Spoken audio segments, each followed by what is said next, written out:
વધારે ઊંડાણપૂર્વક જ્યાં જે શબ્દ મળે એ પોતાના ખમીજ ઉપર લખી લેતા, એટલે કદાચ આપણે આજે ગુજરાતી ભાષાનો વૈભવ ઉજવીએ છીએ. પણ વાત તો હવે સંગીત અને શબ્દની કરવી છે. સૌ પ્રથમ કાંઈ પણ કાર્ય કરીએ ને એટલે આપણે ગણેશ વંદના કરીએ, પણ કેમ? ફક્ત 18 દિવસમાં આખું મહાભારત એક બેટે ખુલ્લી છૂટ આપી. તમને જ્યાં પ્રોબ્લેમ હોય તમને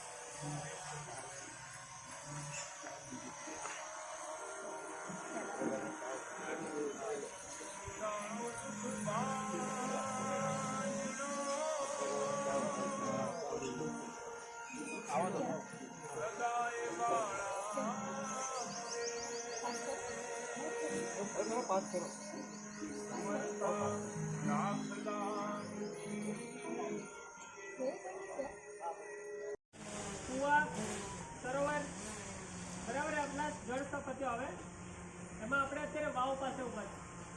વાવ એટલે પગથિયા વાળો કૂવો, બરાબર?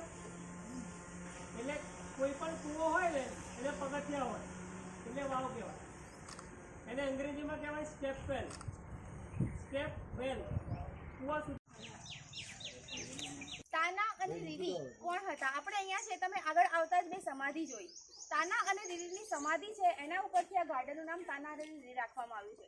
આપણે આવતા જ નરસિંહ મહેતાનું સ્ટેચ્યુ જોયું.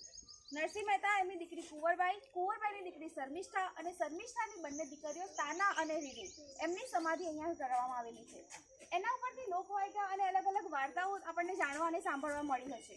તો એમાંની એક વાર્તા એવી છે કે અકબર રાજાના દરબારમાં 9 રત્નો હતા. એમાંથી એક હતા તાનસેન.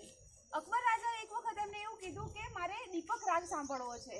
તાનસેને ના પાડી, પણ છતાં એમણે જીદ કરી અને રાજાની જીદ આગળ તાનસેને નમવું પડ્યું અને એમને દીપક રાગની ગાવો પડ્યો. દીપક રાગ ગાવાની શરૂઆતની સાથે જ જ્યારે આખા મહેલમાં અને આસપાસમાં જેમ કહેવાય કે અગ્નિ પ્રજ્વલિત થઈ ગઈ હતી.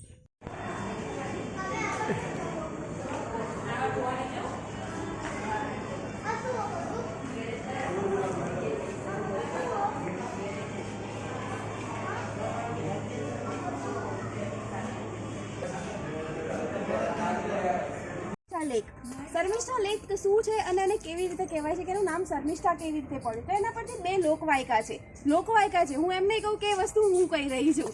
તો એવું કહી શકાય કે સોમવંશ નામના રાજા હતા, સોમ નામના. તો એમની દીકરી હતી શર્મિષ્ઠા અને એમને પાર્વતી માતાનું તપ કર્યું હતું.